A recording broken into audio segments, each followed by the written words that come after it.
आवाज सुनता हर किसी की, ना ही भूला कोई वो।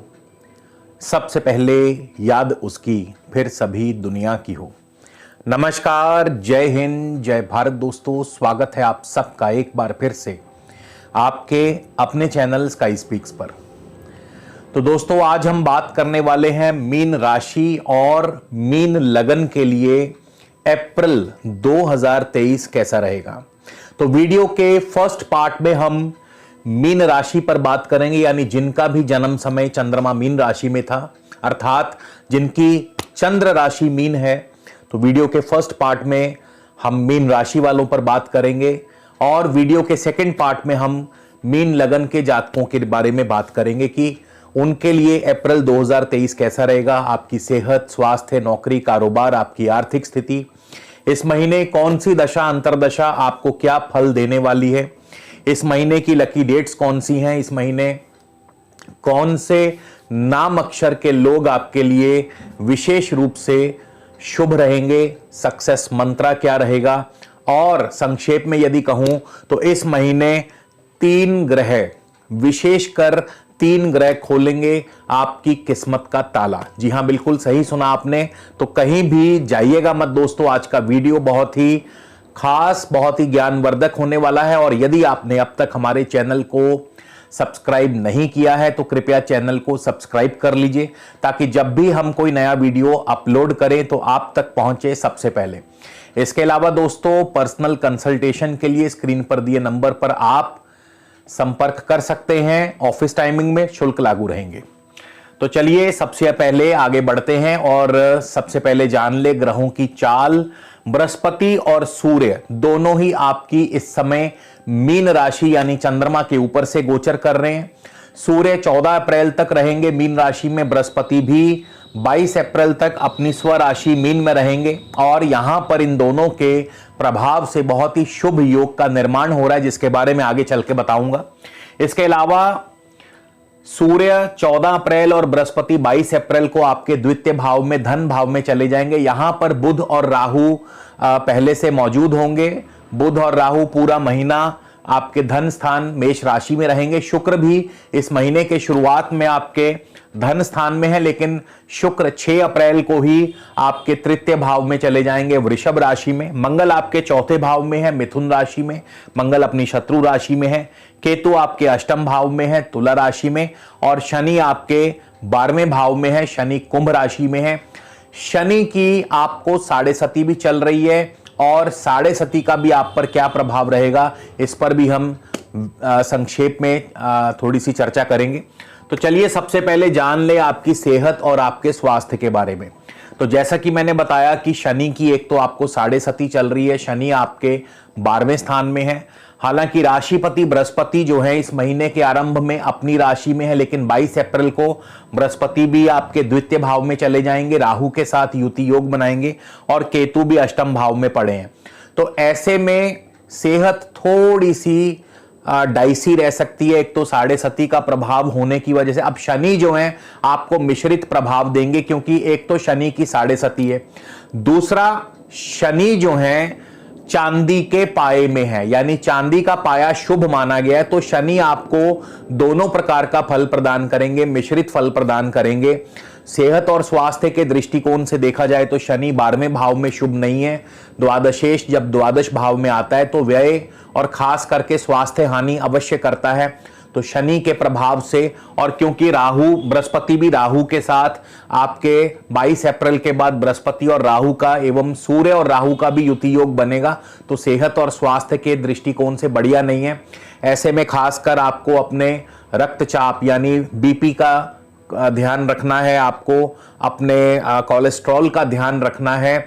आपको एलर्जी आदि की शिकायत हो सकती है। केतु के प्रभाव से आपको चोट या सर्जरी आदि के योग बन सकते हैं। वहीं शनि आपके घुटनों या जोड़ों में आपको दर्द देता है, या घुटनों संबंधी समस्या या हड्डियों संबंधी कोई ना कोई समस्या पैदा करता है। अपच की परेशानी भी शनि की वजह से आती है। गैस्ट्रिक ट्रबल्स भी शनि की वजह से होते हैं। तो ये जो चीजें हैं सेहत और स्वास्थ्य के लिए बढ़िया नहीं है। तो ये महीना थोड़ा स्वास्थ्य का ध्यान रखना होगा, खास करके 22 अप्रैल के बाद। अब बात करते हैं आपके बिजनेस की, जॉब की। तो आपके कर्म भाव पर पहले तो मंगल की दृष्टि है, मंगल भाग्येश है, और भाग्येश मंगल की ना केवल कर्म भाव पर दृष्टि है बल्कि आपके धन स्थान पर भी मंगल की उच्च दृष्टि है। यानी मंगल के प्रभाव से, यानी मेहनत से, मंगल बल और मेहनत के कारक ग्रह माने गए हैं, श्रम के कारक ग्रह माने गए हैं। तो आपके श्रम, आपकी मेहनत से आपको कार्यों में मंगल के प्रभाव से सफलता भी मिलेगी और उचित उसका धन लाभ भी होगा।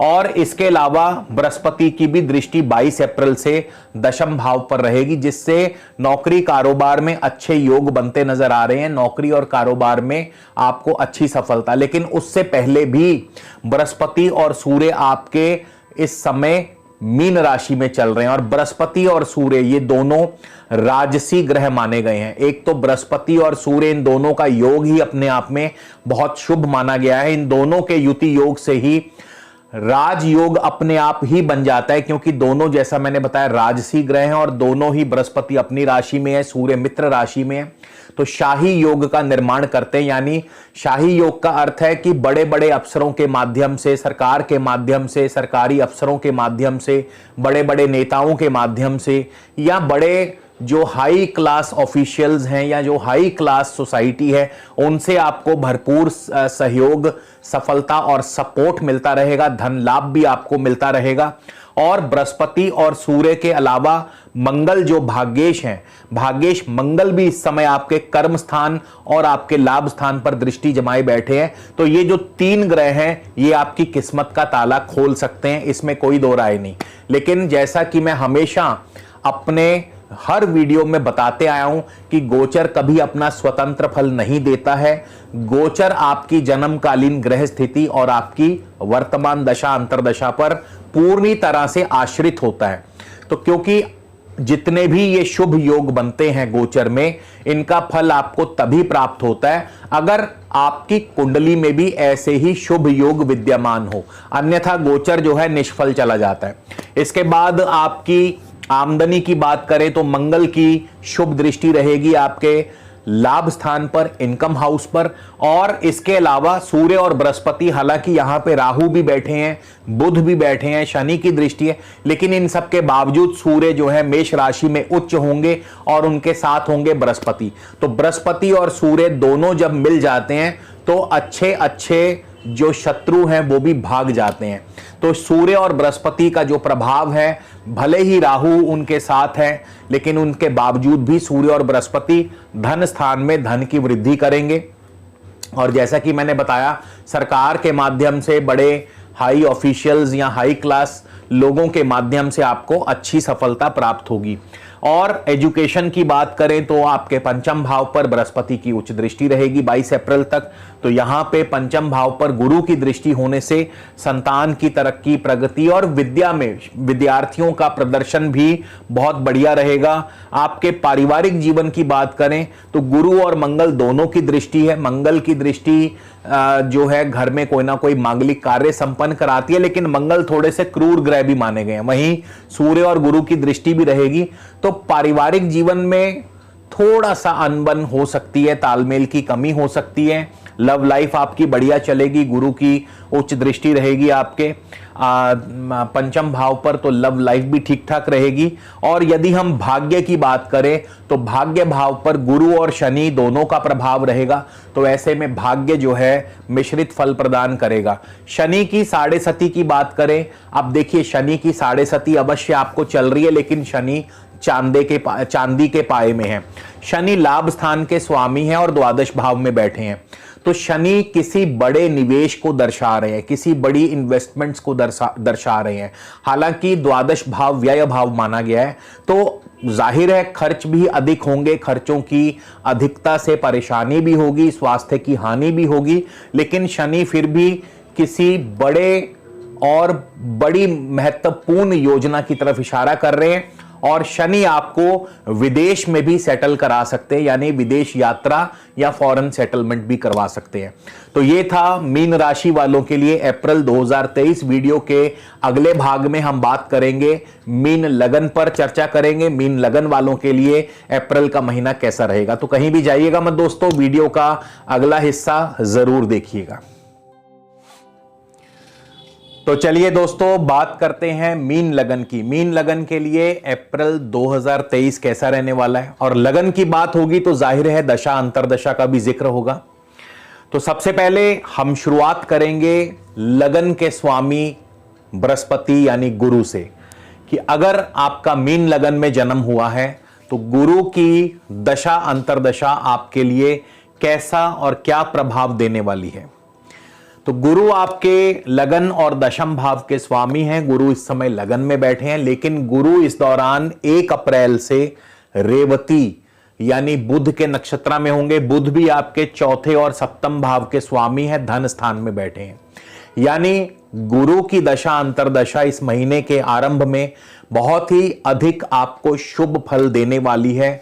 मान सम्मान, पद प्रतिष्ठा, नौकरी कारोबार में तरक्की, प्रमोशन, और इसके अलावा जमीन जायदाद संबंधी कार्यों से भरपूर आपको धन लाभ होगा। भूमि, भवन, वाहन, कृषि और शिक्षा, इन 5 क्षेत्रों में आपको अच्छी सफलता मिलेगी। इसके अलावा धन की वृद्धि होगी, बैंक बैलेंस आपका मजबूत होगा और कारोबार की वृद्धि होगी। तो बृहस्पति की दशा अंतरदशा इस महीने के आरंभ में बहुत अच्छी रहेगी, लेकिन 22 अप्रैल को बृहस्पति चले जाएंगे अश्विनी नक्षत्र में, जो कि केतु का नक्षत्र है। और केतु कहां बैठे हैं? अष्टम भाव में। यानी 22 अप्रैल को बृहस्पति भी राशि परिवर्तन करके मेष राशि में आ जाएंगे, राहु के साथ युति योग बनाएंगे और केतु के नक्षत्र में होंगे। केतु अष्टम भाव में है, यानी अष्टम भाव धन हानि, स्वास्थ्य हानि, चोट, दुर्घटना, दंड, जुर्माना और शत्रु वर्ग आपको परेशान करता रहेगा। तो 22 अप्रैल के बाद से बृहस्पति आपके लिए थोड़ा सा दिक्कत परेशानी दे सकते हैं, तो ऐसे में आपको सावधान रहना होगा। इसके बाद हम राहु और केतु की पहले चर्चा करेंगे, क्योंकि अधिकांश ग्रह इन्हीं के नक्षत्रों में गोचर करने वाले हैं। तो सबसे पहले राहु की बात कर लें। राहु आपके धन स्थान में है, मंगल की राशि में है। मंगल भी आपके धनेश और भाग्येश हैं, तो राहु यानी शुभ प्रभाव देंगे। राहु धन की वृद्धि करेंगे, अचानक धन लाभ करवाएंगे, भाग्य की वृद्धि करेंगे, पिता की तरफ से आपको फुल सपोर्ट रहेगा। लंबी दूरी की यात्राएं हो सकती हैं, धार्मिक यात्राएं हो सकती हैं, विदेशी व्यापार आपका फलेगा फूलेगा, पैतृक सुख संपदा की प्राप्ति होगी।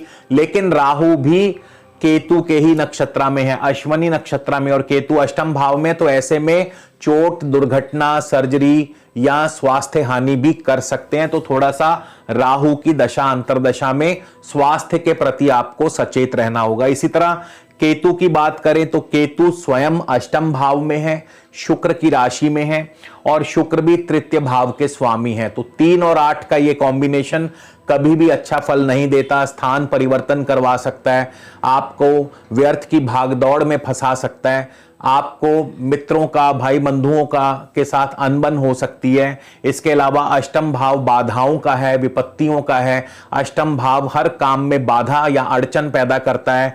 धन हानि, स्वास्थ्य हानि, चोट, सर्जरी, दुर्घटना आदि के योग बनाता है।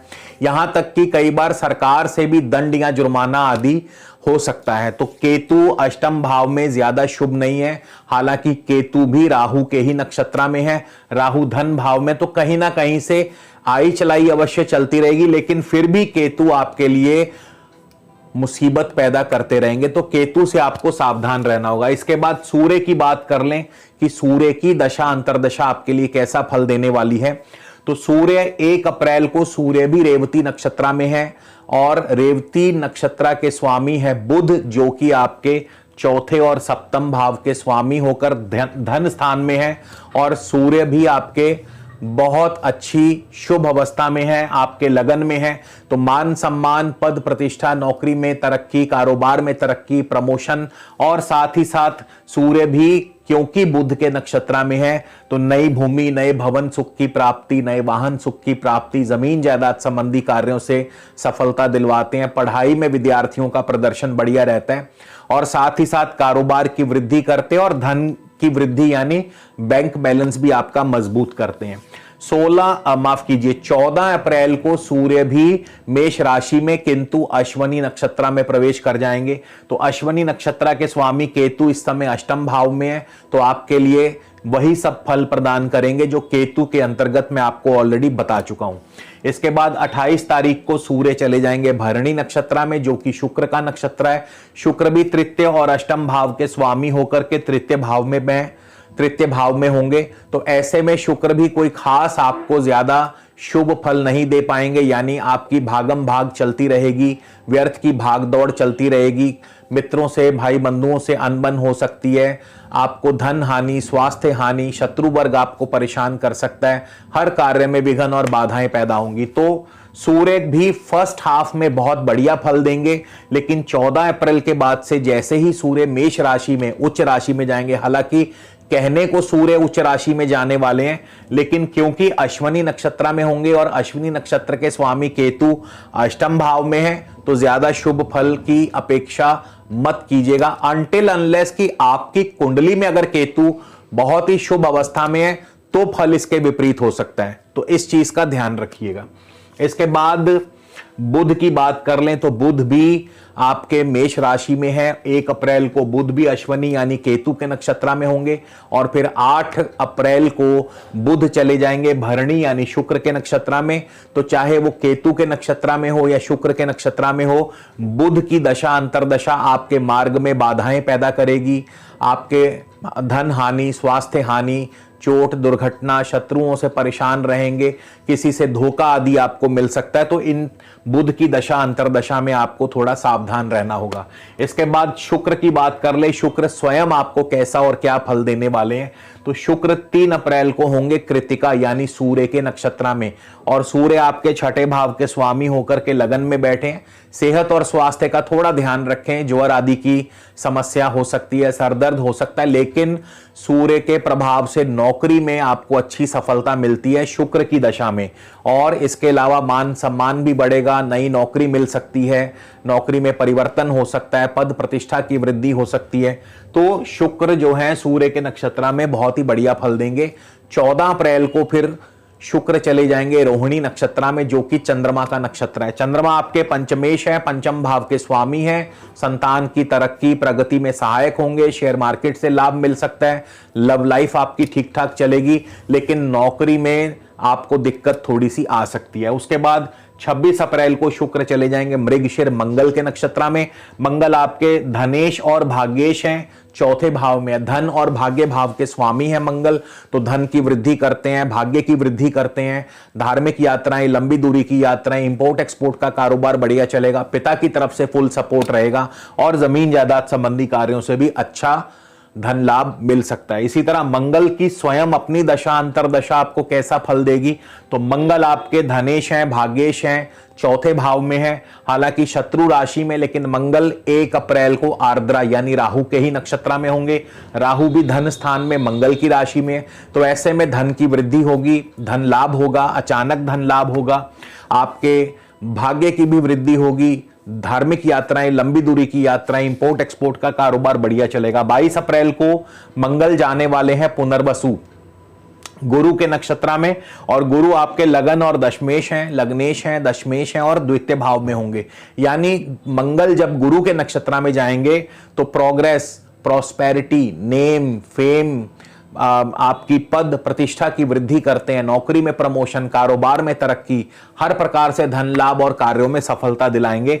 तो कुल मिलाकर के मंगल की दशा अंतरदशा बहुत ही शुभ रहने वाली है। इसके बाद चंद्रमा की बात कर लें, चंद्रमा पंचमेश है। अगर चंद्रमा आपकी कुंडली में शुभ है, अच्छे स्थान में है, शुभ ग्रहों, मित्र ग्रहों से दृष्ट हैं, तो फिर पंचम भाव के स्वामी होने के नाते संतान की तरक्की प्रगति में सहायक होंगे, लव लाइफ आपकी बढ़िया चलेगी। इसके अलावा शेयर मार्केट से अच्छा मुनाफा होगा। लेकिन अगर चंद्रमा इसके विपरीत हैं तो फिर आपका विद्यार्थियों का मन पढ़ाई में नहीं लग पाएगा। इसके अलावा आपको संतान की तरफ से चिंता, परेशानी, लव लाइफ में दिक्कतें पैदा करेंगे। तो बहुत कुछ डिपेंड करता है कि चंद्रमा की आपकी कुंडली में कैसी स्थिति है। शनि की बात कर लें, शनि आपको कैसा फल देने वाले हैं। शनि आपके लाभेश हैं, द्वादशेश हैं, और शनि आपके बैठे हैं 12वें स्थान में अपनी राशि में, और राहु के नक्षत्र में है। राहु कहां बैठे हैं? धन स्थान में, मंगल की राशि में। तो शनि की दशा अंतरदशा में क्या होगा? धन लाभ होगा, बैंक बैलेंस बढ़ेगा, किसी बड़े कार्य में निवेश होगा, इन्वेस्टमेंट्स होंगी, और इसके अलावा लंबी दूरी की यात्राएं, विदेश यात्राएं, फॉरेन सेटलमेंट भी हो सकता है। हाँ, शनि 12वें भाव में है तो कहीं ना कहीं खर्चों की अधिकता से परेशानी होगी, और स्वास्थ्य का भी आपको ध्यान रखना होगा। अब हम बात करते हैं इस महीने की लकी डेट्स कौन कौन सी हैं। तो इस महीने 1, 2, 3, 4, 5, 6, 11, 12, 18, 19, 22, 23, 24, 25, 26, 27 और 28 ये तारीखें आपके लिए शुभ रहेंगी। इन तारीखों में शुभ कार्य करना श्रेयस्कर होगा। इन तारीखों में आपको लाभ की संभावना अधिक होगी। इसके अतिरिक्त पी और सी अक्षर के लोग, यानी जिनका भी नाम का प्रथम अक्षर पी या सी है, तो उनसे आपको अच्छा लाभ मिल सकता है। और इस महीने का जो सक्सेस मंत्र है वो है भगवान श्री गणपति जी को लड्डुओं का भोग लगाते रहें। कोशिश करें रोजाना, अगर रोज नहीं तो कम से कम प्रत्येक इतवार को भगवान श्री गणेश जी को लड्डुओं का भोग लगाएं, तो गणपति जी की कृपा आप पर हमेशा बनी रहेगी। इसी के साथ दोस्तों आपसे विदा लेता हूं, अगले वीडियो में फिर मिलेंगे। नमस्कार, जय हिंद, जय भारत।